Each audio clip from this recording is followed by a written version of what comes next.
సుఖాలతో సుగుణాల మెట్లపై నడిపించి కనిపించు అయ్యప్ప స్వామి.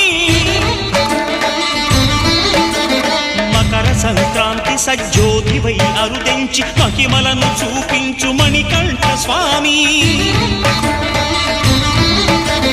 కర్మబంధము బాపు ధర్మశాస్త్ర